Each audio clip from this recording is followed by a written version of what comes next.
ഇത്തവണ നിയമസഭാ തെരഞ്ഞെടുപ്പിൽ 10 വർഷമായി അധികാരത്തിലിരിക്കുന്ന പിണറായി വിജയൻ സർക്കാരിനെതിരായിട്ടുള്ള ഭരണവിരുദ്ധ വികാരം അത് UDF-ന് മുതലാക്കാൻ കഴിയും എന്നായിരുന്നു പൊതുവെയുള്ള പ്രതീക്ഷ. അതോടൊപ്പം തന്നെ കഴിഞ്ഞ 2 തെരഞ്ഞെടുപ്പുകളിൽ അല്പമൊക്കെ ഇടതുപക്ഷത്തെ സഹായിച്ചിരുന്ന മുസ്ലിം ജനവിഭാഗം ഒറ്റക്കെട്ടായി UDF-ന്റെ കൂടെ നിൽക്കുന്നതും അതും UDF-ന് അനുകൂലമായി വരും എന്നുള്ളതായിരുന്നു പൊതുവെയുള്ളൊരു വിലയിരുത്തൽ. ഇതിൽ തന്നെ കേരളത്തിന്റെ ഏതാണ്ട് 4/1 നിയമസഭാ മണ്ഡലങ്ങൾ വരുന്ന ജില്ലകളാണ് കോഴിക്കോട്, വയനാട്, കണ്ണൂർ, കാസർഗോഡ്. അതായത് വടക്കൻ കേരളം, കേരളത്തിന്റെ വടക്കേ അറ്റത്തുള്ള 4 ജില്ലകൾ. ഈ ജില്ലകളിൽ അതിശക്തമായ തിരിച്ചടി LDF-ന് ഉണ്ടാവും എന്നാണ് പൊതുവെ കരുതിയിരുന്നത്. കാരണം ഈ ജില്ലകളിൽ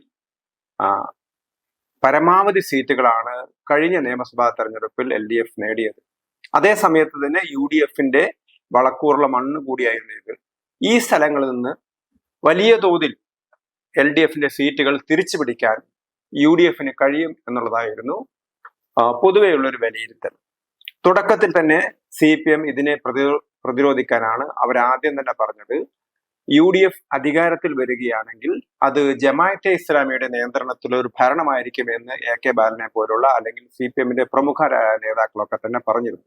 അവർ പറയുന്നത് UDF ജമാഅത്ത് സഖ്യം എന്നൊക്കെയാണ് അവർ പറഞ്ഞിരുന്നത്. ഒരുപക്ഷെ നമുക്ക് എല്ലാവർക്കും അറിയാവുന്നതുപോലെ ജമാഅത്തെ ഇസ്ലാമി നേരത്തെ CPM-ആയിട്ട് സഹകരിച്ച് പ്രവർത്തിച്ചു എന്നാണ്. പക്ഷെ അന്നൊക്കെ അവരൊരു ഡിപ്ലോമാറ്റിക് ലെവലിലാണ് അവർ ജമാഅത്തെ ഇസ്ലാമിയെ കൈകാര്യം ചെയ്തത്. അത് പ്രത്യക്ഷത്തിൽ ജമാഅത്തെ ഇസ്ലാമി തങ്ങളെ പിന്തുണയ്ക്കുന്നത് മറ്റ് വോട്ട് ബാങ്കുകളെ തകർക്കരുത് എന്നുള്ള വളരെ സൂക്ഷ്മതയോടുകൂടിയാണ് CPM അതിനെ കൈകാര്യം ചെയ്തിരുന്നത്. എന്നാൽ ഇത്തവണ ജമാഅത്തെ ഇസ്ലാമി ഉൾപ്പെടെയുള്ള മുസ്ലിം തീവ്രവാദ മതമൗലികവാദ സംഘടനകളൊക്കെ തന്നെ പരസ്യമായിട്ട് UDF-ന്റെ കൂടെയാണ് അവർ നിൽക്കുന്നത്. കഴിഞ്ഞ 2 തെരഞ്ഞെടുപ്പുകളിൽ നല്ലൊരു വിഭാഗം മുസ്ലിം ജനവിഭാഗങ്ങൾ LDF-ന്റെ കൂടെയാണ് നിന്നതെങ്കിൽ ഇത്തവണ പരസ്യമായിട്ട് അവർ UDF-ന്റെ കൂടെയാണ് നിൽക്കുന്നത്. ജമാഅത്തെ ഇസ്ലാമി ആണെങ്കിൽ തങ്ങളാണ് ഇതിനെ നിയന്ത്രിക്കുന്നത് എന്ന തോന്നൽ ഉളവാക്കുന്ന രീതിയിലുള്ള ചർച്ചകളാണ് മാധ്യമങ്ങളിലൊക്കെ വന്നത്. അതിനെ പ്രതിരോധിക്കാൻ ജമാഅത്തെ ഇസ്ലാമി ശ്രമിച്ചില്ല എന്ന് മാത്രമല്ല, അവരതിന് സഹായകരമായ നിലപാട് കൂടിയാണ് അവരെടുത്തത്. അപ്പൊ ഇതൊക്കെ തന്നെ ഇതിന്റെ ഒരു പോളറൈസേഷൻ ശ്രമം അല്ലെങ്കിൽ മുസ്ലിം വർഗീയ കേന്ദ്രീകരണം UDF-ന് അനുകൂലമായി ഉണ്ടായ സമയത്ത് അതിന്റെ ഒരു കൗണ്ടർ പോളറൈസേഷൻ അത് LDF-ന് അനുകൂലമായി വരുന്നു എന്നുള്ളതാണ് ഇപ്പോൾ നമുക്ക് കാണാവുന്ന ഒരു പ്രധാനപ്പെട്ട ഒരു ചലനം. നമുക്കറിയാം, കേരളത്തിലെ വടക്കേ അറ്റത്തെ 4 ജില്ലകൾ, ഈ 4 ജില്ലകൾ ഞാൻ നേരത്തെ സൂചിപ്പിച്ചതുപോലെ കേരളത്തിലെ മൊത്തം സീറ്റുകളുടെ ഏതാണ്ട് 4/1 വരും.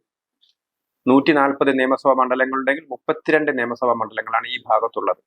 ഇവിടെയൊക്കെയുള്ള ഒരു പ്രത്യേകത അത് കേരളത്തിന്റെ വടക്കേ അറ്റം മാത്രമാണ് എന്നുള്ളത് മാത്രമല്ല, ഡെമോഗ്രാഫിക് ആയിട്ടും രാഷ്ട്രീയമായിട്ടും ഒക്കെ തന്നെ ഏതാണ്ട് സമാന സ്വഭാവമുള്ള ജില്ലകളാണ് ഇതൊക്കെ. കാരണം ഇവിടെയൊക്കെ മുസ്ലിം മൈനോറിറ്റി അതിശക്തമാണ്. എന്നാൽ മലപ്പുറം ജില്ലയുടേതുപോലെ അവർ ഭൂരിപക്ഷമില്ല. പല സ്ഥലത്തും മുസ്ലിങ്ങൾ 40%, 30% ഒക്കെ വരുന്ന മുസ്ലിങ്ങൾ കേന്ദ്രീകരിച്ചിരിക്കുന്ന സ്ഥലങ്ങളുമുണ്ട്, അല്ലാത്ത സ്ഥലങ്ങളുണ്ട്. അപ്പൊ മൊത്തത്തിൽ ജനസംഖ്യയിൽ മുസ്ലിം ജനസംഖ്യ ഒരു 25%, 30% ഒക്കെ പല സ്ഥലത്തും വരും. ചില സ്ഥലത്ത് 35%, 40% ഒക്കെ വരുന്നു. അതോടൊപ്പം തന്നെ മൈനോറിറ്റീസ്, മറ്റ് മൈനോറിറ്റീസ്, അതായത് പ്രത്യേകിച്ച് ക്രിസ്ത്യൻ ന്യൂനപക്ഷ വിഭാഗങ്ങൾ ചില സ്ഥലങ്ങളിലൊക്കെ കേന്ദ്രീകരിക്കുന്നു. നമുക്ക് കാസർഗോഡ് ജില്ലയുടെ കിഴക്കൻ ഭാഗങ്ങളിൽ കൃത്യമായി കാണാം. അതുപോലെ തന്നെ വയനാട് ജില്ലയിൽ കാണാം, കോഴിക്കോട് ജില്ലയിൽ കാണാം, അങ്ങനെ ഈ കണ്ണൂർ ജില്ലയിൽ കാണാം. എല്ലാ ഭാഗത്തും ക്രിസ്ത്യൻ മൈനോറിറ്റീസും നേരിയ തോതിൽ അവരുടെ സാന്നിധ്യമുണ്ട്. രാഷ്ട്രീയമായിട്ടാണെങ്കിൽ ഇടതുപക്ഷത്തിന് വളരെയധികം വളക്കൂറുള്ള സംഘടിതമായ ഒരു മിലിറ്റന്റ് CPM-ന്റെ ഒരു കേന്ദ്രങ്ങളാണ്, അല്ലെങ്കിൽ പാർട്ടി ഗ്രാമങ്ങൾ എന്ന് പറയുന്ന കണ്ണൂർ ജില്ലയിലെ പാർട്ടി ഗ്രാമങ്ങൾ സമാനമായിട്ട് കാസർഗോഡ് ജില്ലയിലും പാർട്ടി ഗ്രാമങ്ങളൊക്കെ ഉണ്ട്. അതേപോലെ തന്നെ കോഴിക്കോട് ജില്ലയിലാണെങ്കിലും വയനാട് ജില്ലയിലാണെങ്കിലൊക്കെ തന്നെ CPM സംഘടനാപരമായി ശക്തമാണ്. കോൺഗ്രസ് ജനങ്ങളുടെ ഇടയിൽ നല്ല പിന്തുണയുണ്ട്. അതോടൊപ്പം തന്നെ BJP, RSS സംഘടനകൾക്കും കാര്യമായ സ്വാധീനമുണ്ട്. പക്ഷെ കാസർഗോഡ് ജില്ലയിലെ 2 മണ്ഡലങ്ങൾ ഒഴിവാക്കി നിർത്തിയാൽ, കാരണം അവിടെ BJPക്ക് ജയിക്കാൻ സാധ്യതയുള്ള കാസർഗോഡിലെ മണ്ഡലങ്ങൾ ഒഴിവാക്കി നിർത്താൻ വേണമെങ്കിൽ നമുക്ക് കോഴിക്കോട് ജില്ലയിലെ കോഴിക്കോട് നോർത്ത്, സൗത്ത്, എലത്തൂർ, കുന്നമംഗലം ഈ മണ്ഡലങ്ങളൊക്കെ ഒഴിവാക്കി നിർത്തിയാൽ BJPക്ക് ഒരിക്കലും ജയിച്ചു വരാൻ മാത്രം സ്വാധീനമുള്ള മണ്ണല്ല വടക്കൻ കേരളത്തിലേത്. അപ്പൊ ഈ ഒരു പശ്ചാത്തലത്തിൽ വേണം നമുക്ക് വടക്കൻ ജില്ലകളെ രാഷ്ട്രീയത്തെ കാണാം. അപ്പം നേരത്തെ എല്ലാവരും പ്രതീക്ഷിച്ചിരുന്നത് കേരളത്തിൽ ഒരു UDF അധികാരത്തിൽ 10 വർഷത്തിന് ശേഷം അധികാരത്തിൽ തിരിച്ചു വന്നേക്കാം. അവർക്ക് ഏറ്റവും പിന്തുണ നൽകുന്നത് UDFന്റെ അനുകൂലമായ മാറ്റം സംഭവിക്കുന്നത് വടക്കൻ ജില്ലകളിലായിരിക്കും. കാരണം ഒരുപാട് മണ്ഡലങ്ങളിൽ മുസ്ലിം ലീഗിന്റെയും മുസ്ലിം വോട്ടിന്റെയും ഒക്കെ ഒരു സ്വാധീനം മൂലം അതിശക്തമായിട്ട് അതോടൊപ്പം തന്നെ ഭരണവിരുദ്ധ വികാരം അതുകൊണ്ട് തന്നെ വലിയ തിരിച്ചടി ആർക്കുണ്ടാകും? CPM ഉണ്ടാകും എന്നാണ് എല്ലാവരും കരുതിയത്. ഇപ്പൊ നമുക്ക് എടുത്തു നോക്കാം. കോഴിക്കോട് ജില്ലയിലെ നാദാപുരം, വടകര, പേരാമ്പ്ര, കൊയിലാണ്ടി, അതേപോലെ തന്നെ കുന്നമംഗലം, തിരുവമ്പാടി, ഈ ഭാഗങ്ങളിലൊക്കെ തന്നെ എങ്ങോട്ടും അറിയാവുന്ന മണ്ഡലങ്ങളായിട്ട് അത് മാറിയിരുന്നു.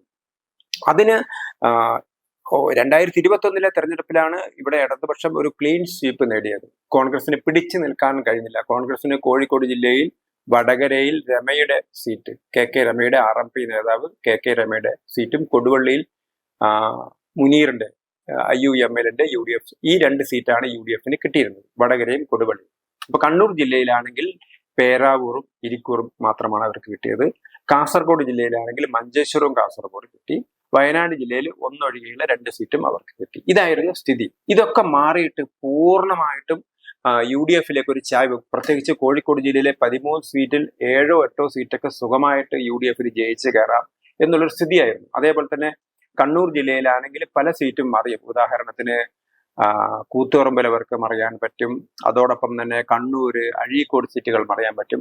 കാസർഗോഡ് ജില്ലയിൽ CPMന്റെ ശക്തി കേന്ദ്രങ്ങളായ 3 മണ്ഡലങ്ങളിൽ ചെറിയ ഇളക്കമുണ്ട് എന്നൊക്കെയാണ് പൊതുവെ ഉണ്ടായിരുന്ന വാർത്തകൾ. അതേപോലെ തന്നെ വയനാടിലെ കേളു ജയിച്ചിരുന്ന മണ്ഡലവും കൂടി തിരിച്ചു പിടിക്കാൻ കഴിയും. അങ്ങനെ CPMന് വളരെ ശക്തമായ തിരിച്ചടി കൊടുക്കാൻ കഴിയുന്ന ഒരു മേഖലയായിട്ടായിരുന്നു ഈ വടക്കൻ കേരളത്തെ പരിഗണിച്ചിരുന്നത്. പക്ഷെ ഒരു ഭാഗത്ത് ഇത്തരത്തിലുള്ള ഒരു വർഗീയ പ്രചരണം, അതിന്റെ ഒരു പ്രത്യാഘാതം നമുക്ക് കാണാൻ കഴിയും. ഇതിന് അനുബന്ധമായിട്ട് പറയേണ്ടത്, കഴിഞ്ഞ ലോക്സഭാ തെരഞ്ഞെടുപ്പിൽ വലിയ സ്വീപ്പാണ് ആര് നേടിയത്? UDF നേടിയത്. എങ്ങനെയാണോ 2021 ഇടതുപക്ഷം നിയമസഭാ തെരഞ്ഞെടുപ്പിൽ വിജയിച്ചത്, അതേപോലെ തന്നെയായിരുന്നു ലോക്സഭാ തെരഞ്ഞെടുപ്പിൽ. കാസർഗോഡ് ജില്ലയിലൊക്കെ ഈ LDFന്റെ ശക്തി കേന്ദ്രങ്ങളിലൊക്കെ തന്നെ UDF ലീഡ് നേടുകയായിരുന്നു ചെയ്തിരുന്നത്. അതേപോലെ തന്നെ കണ്ണൂർ ജില്ലയിലും വലിയ 30,000, 40,000 വോട്ടുകൾക്കൊക്കെ നിയമസഭാ തെരഞ്ഞെടുപ്പിൽ LDF ജയിച്ച മണ്ഡലങ്ങളിലൊക്കെ ലോക്സഭാ തെരഞ്ഞെടുപ്പിൽ UDF അതിനടുത്തെത്തി. ഇപ്പൊ ഉദാഹരണത്തിന് ധർമ്മടം മണ്ഡലം, നമ്മുടെ പിണറായി വിജയന്റെ മണ്ഡലമാണ്. 10,000-കണക്കിന് വോട്ടിന് 30,000, 40,000, 50,000 വോട്ടിനൊക്കെയാണ് ഈ മണ്ഡലങ്ങളിലൊക്കെ അവർ ജയിക്കുന്നത്. പക്ഷെ അവിടെയൊക്കെ വിജയത്തിനടുത്തെത്തി. അതായത് ലോക്സഭാ തെരഞ്ഞെടുപ്പിൽ ആ മണ്ഡലത്തിലെ ലീഡിനടുത്ത്, ലീഡ് നേടാനും കഴിഞ്ഞെങ്കിൽ തൊട്ടടുത്ത് വരുത്തുന്ന രീതിയിലേക്ക് UDF എത്തി. അപ്പൊ കണ്ണൂർ ലോക്സഭാ സീറ്റ് അവർ ജയിച്ചു, കാസർഗോഡ് ലോക്സഭാ സീറ്റ് ജയിച്ചു, വടകരയിലൊക്കെ വലിയ തകർപ്പൻ വിജയമാണ് നേടിയത്. അതുപോലെ തന്നെ കോഴിക്കോട് MK രാഘവനൊക്കെ വലിയ വിജയമാണ് നേടിയത്. അപ്പൊ ഈ ഒരു പരിതസ്ഥിതിയായിരുന്നു 2024 ഉണ്ടായിരുന്നത്. തുടർന്ന് നടന്ന തദ്ദേശ സ്വയംഭരണ തെരഞ്ഞെടുപ്പിലും അത്രയൊന്നും ഇല്ലെങ്കിലും അവർക്കത് നിലനിർത്താൻ പറ്റി എന്നുള്ളതാണ് UDFനെ സംബന്ധിച്ചിടത്തോളം ഏറ്റവും വിജയം. ഇപ്പൊ കോഴിക്കോട് ജില്ലാ പഞ്ചായത്ത്, അതേപോലെ തന്നെ കോഴിക്കോട് കോർപ്പറേഷനിൽ അവർക്ക് ഭരണം പിടിച്ചെടുക്കാൻ പറ്റിയില്ലെങ്കിലും വലിയ തോതിൽ, കാരണം ഈ LDFന് നേരിട്ട് ഭൂരിപക്ഷം കിട്ടിയില്ല, 1ാം നമ്പർ കക്ഷി എന്ന നിലയിലാണ് ഇപ്പോൾ കോർപ്പറേഷൻ അവർ ഭരിക്കുന്നത്. നിരവധി പഞ്ചായത്തുകളിലൊക്കെ തന്നെ UDF ഭരണത്തിലേക്ക് വന്നു. അങ്ങനെ LDFന്റെ കോട്ടകളൊക്കെ തന്നെ ഇളകിയിരുന്ന ഒരു അവസരമായിരുന്നു. അപ്പം നിയമസഭാ തെരഞ്ഞെടുപ്പിൽ കൂടി ഈ ഒരു സ്ഥിതി കൈവരികയാണെങ്കിൽ വലിയ തിരിച്ചടിയായിരിക്കും LDFന് നേരിടേണ്ടി വരിക എന്നുള്ളതാണ് എല്ലാവരും കരുതുന്നത്. പക്ഷേ കാര്യങ്ങളൊക്കെ തന്നെ ഇപ്പോൾ നേരത്തെ ഞാൻ സൂചിപ്പിച്ചതുപോലെ ഒരു വർഗീയ ധ്രുവീകരണത്തിന് പകരമായിട്ടൊരു ഒരു എതിർ ധ്രുവീകരണം, ഒരു കൗണ്ടർ പോളറൈസേഷൻ വരുന്ന ഒരു സ്ഥിതിഗതികളാണ് നമ്മളിപ്പോൾ കണ്ടുകൊണ്ടിരിക്കുന്നത്. അതിൽ ഒരുപക്ഷെ ഇപ്പം മഞ്ചേശ്വരത്ത് K സുരേന്ദ്രൻ മത്സരിക്കുന്ന മഞ്ചേശ്വരം, അതേപോലെ തന്നെ കാസർഗോഡ്, ഈ 2 മണ്ഡലങ്ങളും BJP വളരെ നിർണായകമായ ശക്തിയാണ്. അതേപോലെ തന്നെ കോഴിക്കോട് നോർത്തിൽ നവ്യ ഹരിദാസ് മത്സരിക്കുന്നു, കോഴിക്കോട് സൗത്തിൽ റനീഷ് മത്സരിക്കുന്നു. ഈ മണ്ഡലങ്ങൾ ഒഴിവാക്കി നിർത്തിയാൽ എനിക്ക് തോന്നുന്നു BJPക്ക് അവരുടെ പരമ്പരാഗതമായ വോട്ടുകൾ പിടിച്ചു നിർത്താൻ പോലും ബുദ്ധിമുട്ടേണ്ടി വരുന്ന അവസ്ഥയിലേക്കാണ് കാര്യങ്ങൾ പോകുന്നത്. കാരണം അത്രയും വർഗീയ ചൊവ്വയോടുകൂടിയാണ് മുസ്ലിം ലീഗ് പ്രവർത്തിക്കുന്നത്, അല്ലെങ്കിൽ UDF പ്രവർത്തിക്കുന്നത്. ഇപ്പൊ ഉദാഹരണത്തിന് പേരാമ്പ്രയിൽ ഒരു പക്ഷേ ഈ ഒരു മാറ്റത്തിനിടയിൽ വേണമെങ്കിൽ അവർക്ക് TP രാമകൃഷ്ണനെ തോൽപ്പിക്കാൻ കഴിയുമായിരുന്നു. പക്ഷെ അവർ ആ സീറ്റ് നിർത്തിയിരിക്കുന്നത് ആരെയാണ് നിർത്തിയിരിക്കുന്നത്? ഒരു മുസ്ലിം ലീഗിന്റെ സ്ഥാനാർത്ഥിയാണ് നിർത്തിയിരിക്കുന്നത്. അവരാണെങ്കിൽ അങ്ങേയറ്റത്തെ വർഗീയ പ്രചരണമാണ് നടത്തുന്നത്.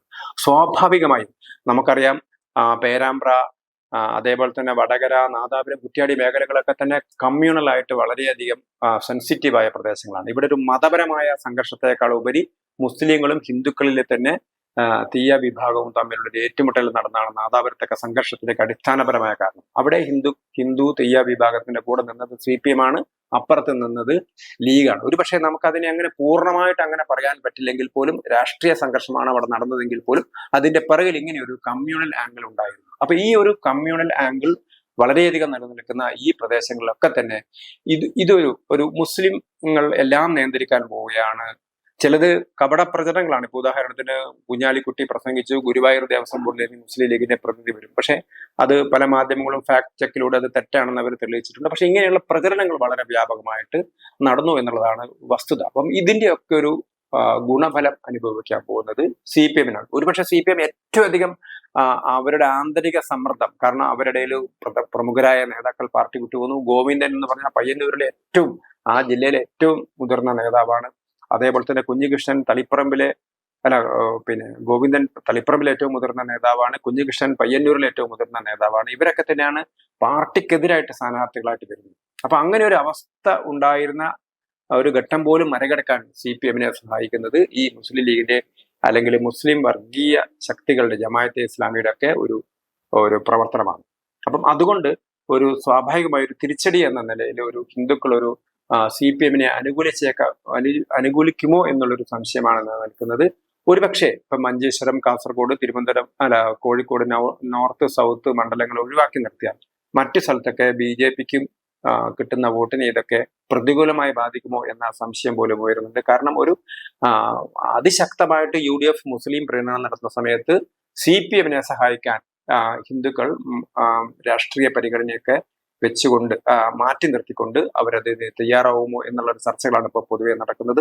അങ്ങനെയാണെങ്കിൽ നമ്മൾ നേരത്തെ പ്രതീക്ഷിച്ചതുപോലെ UDF-ന് അങ്ങനെ വടക്കൻ കേരളത്തിൽ കാര്യമായ നേട്ടം ഉണ്ടാക്കാൻ പറ്റില്ല. ഒരുപക്ഷെ UDF-ന് കേരളത്തിൽ അധികാരത്തിലേക്ക് തിരിച്ചെത്താം എന്നുള്ള ആ ചിന്ത പോലും മാറ്റി വെക്കേണ്ടി വരുമോ എന്ന രീതിയിലേക്കാണ് വടക്കൻ കേരളത്തിലെ ഈ 4 ജില്ലകളിൽ. കാരണം ഈ ഒരു ടെൻഡൻസി ഒരിക്കലും മലപ്പുറത്തെ ബാധിക്കാൻ പോകുന്നില്ല. മലപ്പുറത്ത് UDF ഒരു ക്ലീൻ സ്വീപ്പ് ആയിരിക്കും നടക്കാൻ പോകുന്നത്. പാലക്കാടിനെ നമ്മൾ ഈ മേഖലയിൽ പെടുത്തില്ല. ഈ വടക്കൻ കേരളത്തിലെ ഈ 4 ജില്ലകളിലെ ഒരു ഹൈന്ദവരുടെ ഇടയിലുള്ള ഒരു കൗണ്ടർ പോളറൈസേഷൻ CPM-ന് അനുകൂലമായി വരും എന്നുള്ളതാണ് പൊതുവെയുള്ള വിലയിരുത്തൽ.